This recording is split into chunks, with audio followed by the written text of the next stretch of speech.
Watch me say no and make him cry. That's what my girlfriend told her friend about my proposal plans. She invited everyone, including her gym buddy, to see me get embarrassed.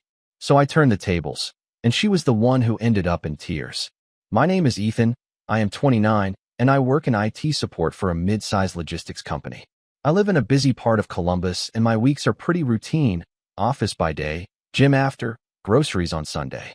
I am not a big drama person, and I usually handle problems by writing things down and fixing them one by one. My girlfriend is Kara, she is 27, and we have been together a little over 2 years. We do not live together, but we spend most nights at my place, and we share a lot of day-to-day stuff like cooking, laundry, and splitting costs when we travel. For most of the relationship, Kara has been intense in a way I thought was confidence. She is loud, blunt, and competitive about everything. Even small things like who picked the better restaurant. Sometimes it was fun, sometimes it was exhausting, and I kept telling myself it was just her personality. I had been planning to propose this spring. Nothing flashy, just a small get-together with her friends and my sister at a brewery we like. Then I would ask her outside by the river walk.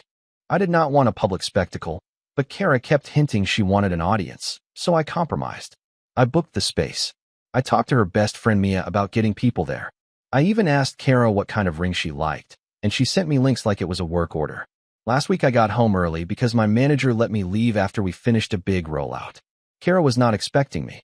Her car was outside, and I could hear voices through my apartment door. I assumed she had Mia over, which was normal, so I came in quietly like I usually do when she is on the phone. They were in my kitchen. Kara had her back to the hallway, and Mia was facing it. Mia saw me and froze. Kara did not notice.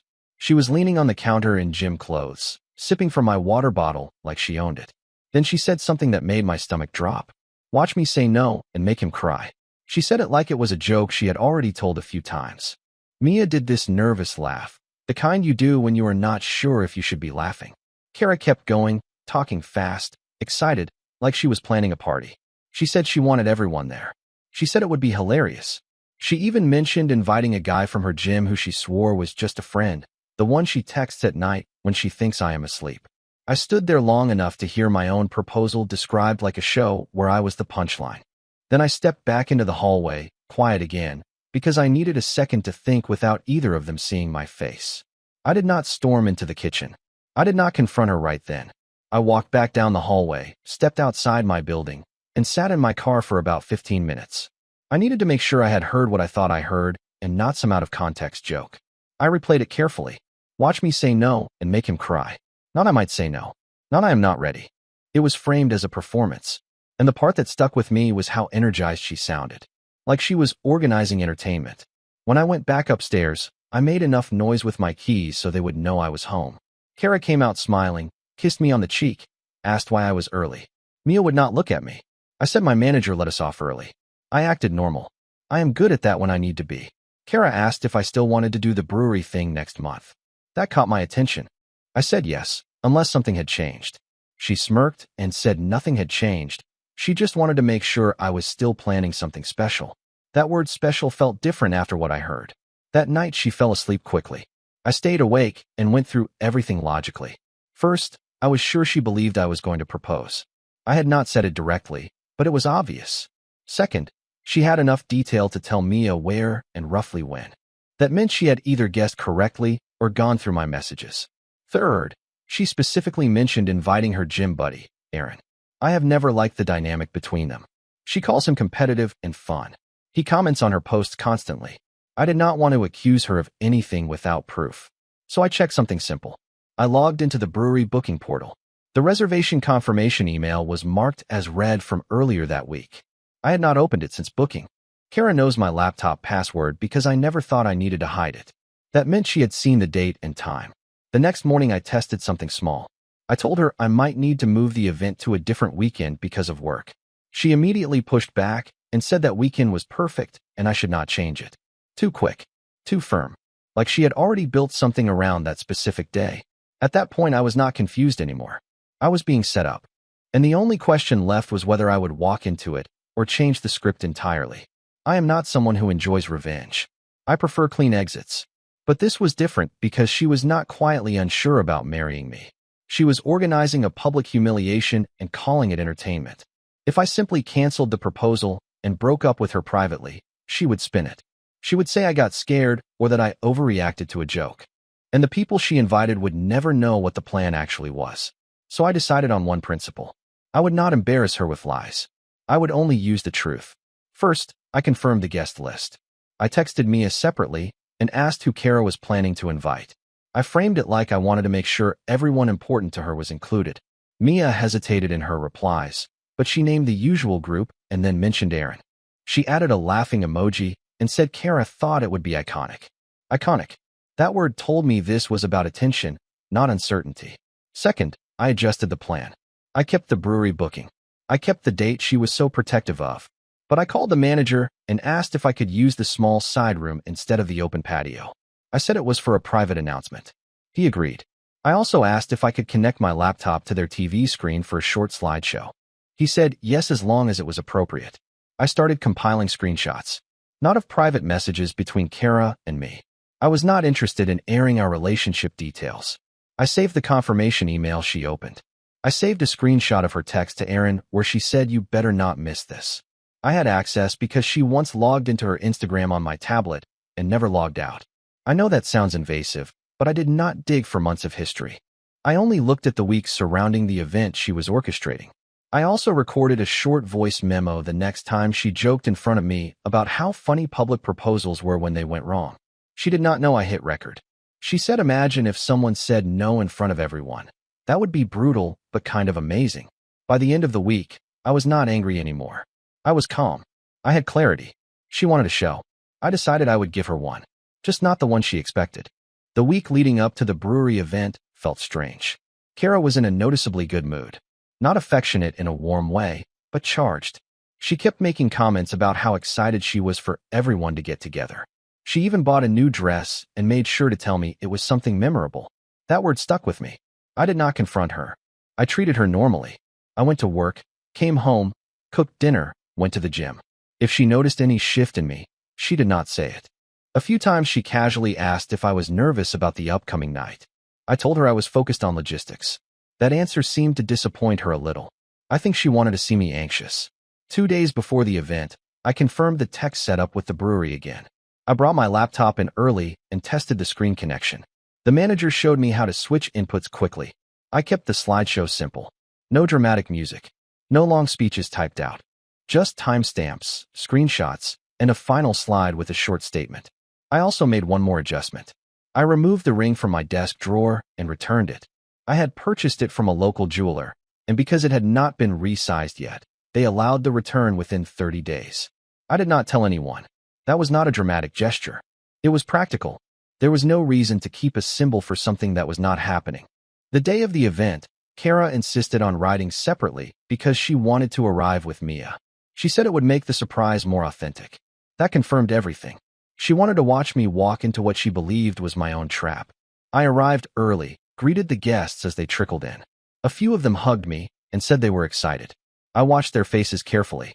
None of them looked like they were expecting cruelty. They looked like they were expecting romance, which told me Kara had not told everyone the full version of her plan. Aaron showed up 10 minutes later. He shook my hand with a grin that felt performative. Kara walked in behind him, laughing too loudly at something he said. She kissed me on the cheek and whispered, "Do not chicken out." I smiled at her and told her I would not. And for the first time all week, that was completely true. Once everyone had a drink, I stood up and thanked them for coming. I kept my tone steady and casual. I said I appreciated them taking time out of their Saturday. Kara was watching me closely, almost vibrating with anticipation. She reached for Aaron's arm at one point and squeezed it like she was bracing for impact. I said I had planned something important for tonight. A few people cheered. Someone pulled out a phone to record. Kara covered her mouth in what looked like fake nerves. If I had not known better, I might have believed she was genuinely overwhelmed. Instead of getting down on one knee, I walked over to the TV and connected my laptop. I said before I move forward, I want to make sure everyone here understands the full picture. There was some confused laughter. Kara's smile faltered just slightly. The first slide was simple. A screenshot of my brewery reservation confirmation. Date and time clearly visible. I said I booked this weeks ago because I thought tonight would mark the start of something permanent. The second slide showed that the confirmation email had been opened from my device earlier that week while I was at work. I explained calmly that I had not accessed it, which meant someone else had. A few people shifted in their seats. Kara crossed her arms. The third slide was a screenshot of Kara's message to Aaron. You better not miss this. It is going to be hilarious. I did not editorialize. I just read it exactly as written. There was a noticeable silence now. No more cheering. No more phones raised high. Then I played the short audio clip from my phone. Her voice, clear enough. Imagine if someone said no in front of everyone. That would be brutal, but kind of amazing. Kara stood up and said I was being dramatic. She tried to laugh it off. She said it was sarcasm and that I was twisting things. I let her speak for about 10 seconds. Then I said the one sentence I had practiced. You told your friend you wanted to watch me say no and make him cry. The room went completely still. And for the first time that night, she did not look excited. She looked cornered. Kara's first instinct was to go on offense. She said I was invading her privacy. She said everyone jokes about proposals. She said I was insecure and blowing harmless comments out of proportion. The tone she used was sharp and dismissive, the same tone she uses when she thinks she can overpower a conversation by talking faster than everyone else. I did not argue with her. I did not match her volume. I simply asked one question. If it was a joke, why did you insist I keep this exact date and invite Aaron specifically? She opened her mouth, then closed it. She pivoted. She said Aaron was just a friend and that she invites him to everything. Aaron shifted uncomfortably and looked at the floor. That reaction said more than anything he could have said out loud. Mia finally spoke up. She said quietly that Kara had told her it would be funny to see me embarrassed in front of everyone. The word funny hung in the air like something sour. A couple of Kara's other friends started whispering to each other. The mood had completely changed. Kara turned on Mia immediately, accusing her of betraying her. That was the moment I felt certain about my decision. Instead of taking responsibility, she looked for someone else to blame. Not once did she say she was sorry. Not once did she say she changed her mind about marrying me. Her focus was on controlling how she looked in front of the group. I stepped back to the center of the room and spoke clearly so there would be no confusion. I said I had planned to propose tonight because I believed we were building something stable. I said I am not perfect, but I do not treat serious commitments as entertainment. I said if she had doubts, we could have discussed them privately like adults. Then I said I will not propose to someone who sees my vulnerability as a performance opportunity. There was no yelling when I said it. No theatrics. Just a statement of fact. Kara's face changed from anger to something closer to panic. She realized the narrative she expected was not happening. There was no moment where she got to laugh and reject me. Instead, she was standing in a room full of people who now understood she had planned to humiliate her boyfriend for attention. And for the first time since I have known her, she had nothing clever to say. The silence stretched longer than I expected. A few people started putting their phones down. Not because they were bored, but because this was no longer a celebration. It was a reckoning. Kara looked around the room like she was trying to calculate who was still on her side. She tried one more angle. She said I was humiliating her on purpose. She said I could have handled this privately. That part was almost convincing until you remembered the original plan involved me on one knee in front of the same audience. I answered that calmly. I said if she had doubts or second thoughts, a private conversation would have been appropriate. I said what I overheard was not doubt. It was planning a spectacle. And if she wanted an audience for that, then transparency in front of that same audience was fair. Aaron finally spoke, which surprised me. He said he did not realize it was that serious. He claimed he thought she was exaggerating. He avoided eye contact with both of us. I did not engage him. He was not the core issue. Kara's composure cracked then. Her eyes filled up, and she accused me of setting her up. She said I went through her messages to find something to weaponize. I corrected her once. I said I did not search for something to hurt you. I confirmed something you were already proud enough to tell other people. That landed. Because it was accurate. A couple of her friends quietly gathered their things. Not in a dramatic walkout way, just in a way that signaled discomfort. Mia came over to me and said she was sorry. I told her she did not owe me anything. She had not orchestrated this. I closed my laptop. I did not drag it out. I said clearly that there would be no proposal tonight. I said I would be ending the relationship effective immediately. I also said I would expect her key to my apartment returned by tomorrow and that I would coordinate picking up any of her remaining belongings at a neutral time. No insults. No raised voice. Just logistics. Kara started crying fully then. Not loud sobbing, but the kind that comes when someone realizes control is gone. She asked if I was really throwing away 2 years over a joke. I told her I was ending it over intentional disrespect, not humor. Then I stepped away from the center of the room and let the evening dissolve on its own. I did not stay to argue. Once it was clear the relationship was over, there was nothing productive left to say. I thanked the brewery manager, settled the bill for the room, and left. A few of my friends followed me outside to check in. I told them I was fine and that I appreciated them coming. I did not need a group debrief in the parking lot. I just needed quiet. On the drive home, Kara called me 3 times. I did not answer while driving.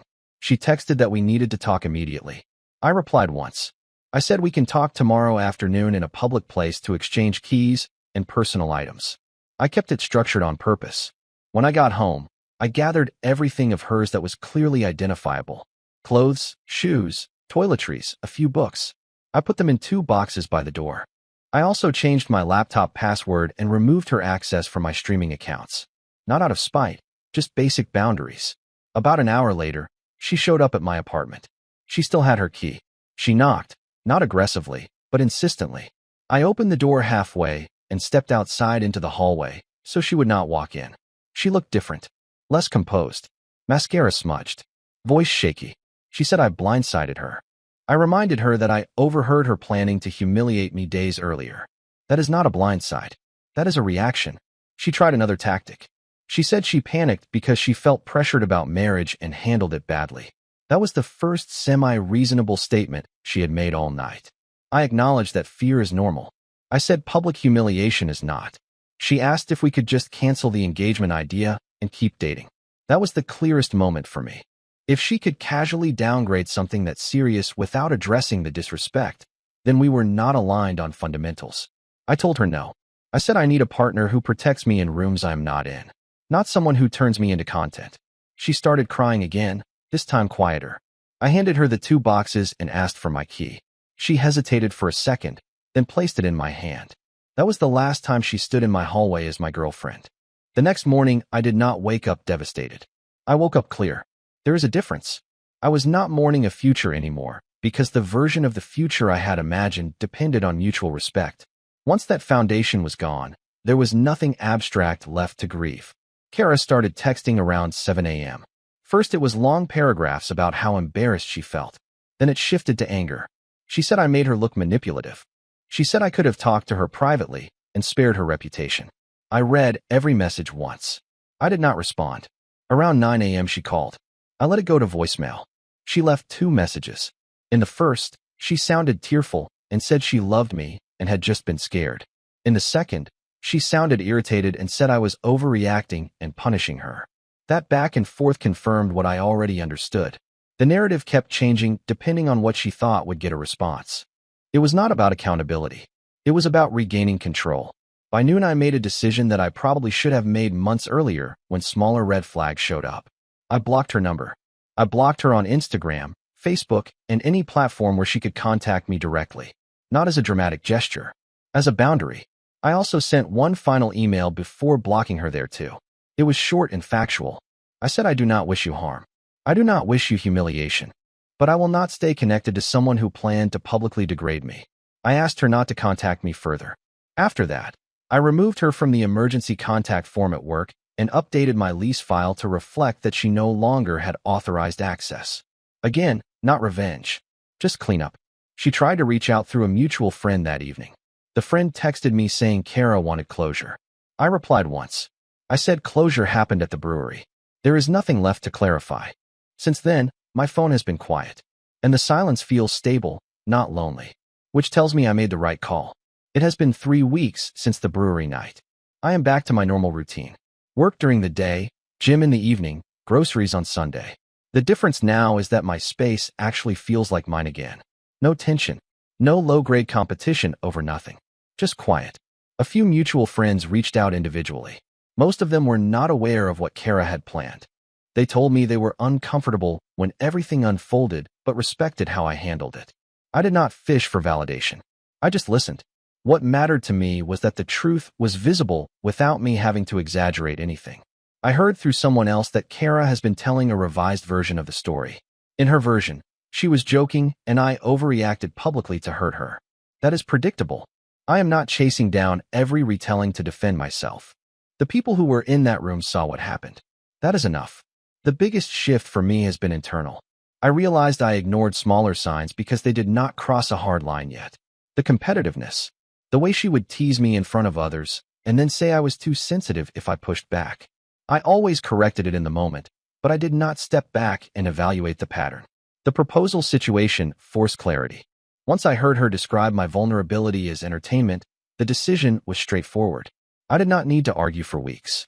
I did not need couples therapy to unpack basic respect. I needed to leave. Blocking her was not about anger.